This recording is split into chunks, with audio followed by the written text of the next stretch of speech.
மாண்புமிகு உறுப்பினர் கணேஷ்குமார் சீக்கிரமா முடிச்சிருங்க. மாண்புமிகு பேரவைத் தலைவர்களே, நான் இன்னும் பேசவே ஆரம்பிக்கல. மானிய கோரிக்கை உள்ளே நான் போல இன்னும் இல்ல.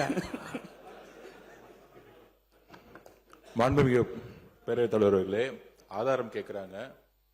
இது எல்லோருக்கும் தெரிஞ்சதுதான். மது விலக்கு கொள்கைங்கிறது எங்களுடைய கொள்கை. போதையில்லா தமிழகம் எங்களுடைய கொள்கை. ஆட்சிக்கு வந்த பின்போ ஆட்சிக்கு வருவதற்கு முன்போ இங்க இருக்கக்கூடிய சட்டமன்ற உறுப்பினர்களும் சரி, இங்க இருக்கக்கூடிய அமைச்சர்களும் சரி, எந்த தொழில்களிலும் நாங்கள் ஈடுபட்டது கிடையாது. முக்கியமாக மதுவில். ஆட்சிக்கு வந்த பிறகு திமுகவுடைய ட்ரெஷரர் சாராய ஆலையை நடத்துகிறாரா இல்லையா? ஒரு கேள்வி. திமுகவுடைய பாராளுமன்ற உறுப்பினர் ஜெகத் ரட்சகன் சாராய ஆலையை நடத்துகிறாரா இல்லையா? அப்ப சாராய ஆலையை நடத்தி கொண்டு டாஸ்மாக் நிறுவனம் மூலம் ஆர்டர் வந்து யார் வாங்கினது? அப்ப இது பேர் தான் கான்ஃபிளிக்ட் ஆஃப் இன்ட்ரெஸ்ட். அரசே, திமுகவே அரசு, திமுக இருக்கக்கூடிய பாராளுமன்ற உறுப்பினர்கள் சாராய ஃபேக்டரி நடத்துறாங்க. திமுகவுடைய பொருளாளர் சாராய ஃபேக்டரி நடத்துறாங்க. திமுகவுடைய ஐடி மினிஸ்டர் இருக்கிறவர் சாராய மினிஸ்டர் நடத்துறாங்க. இதுக்கு மேல என்ன ஆதாரம் வேணும்? பேசுங்க. ஒரே ஒரு நிமிஷம்.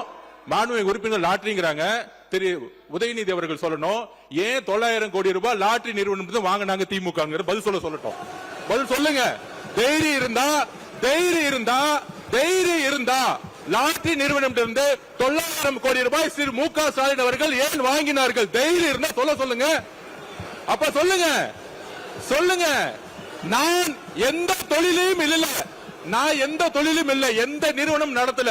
தைரியம் இருந்தா ஏன் நடத்துறாங்கன்னு சொல்லுங்க. அதுக்கப்புறம் பதில் சொல்லலாம். மாண்புமிகு எதிர்க்கட்சி தலைவர். மாண்புமிகு பேரவைத் தலைவர் அவர்களே,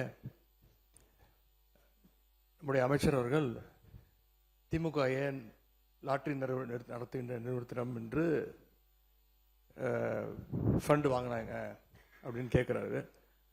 அது கொடுத்தது அவருடைய மாமனார் தான். அவருடைய மாமனார்கிட்ட கேட்டு அந்த விளக்கத்தை அவர் பெற்றுக்கொள்ள வேண்டும். அது அவரும் உங்க அப்பாவுக்கு மட்டும்தான் தெரியும். உங்க அப்பா கிட்ட தான் கேட்கணும். எனக்கு தெரியாது. அப்பாவை இங்க காணோம். வீட்டுக்கு போய் உங்க அப்பாட்ட கேளுங்க. உங்க அப்பா கரெக்டா சொல்லுவாரு. ஏன் வாங்கினாரு உங்க அப்பா சொல்லுவாரு.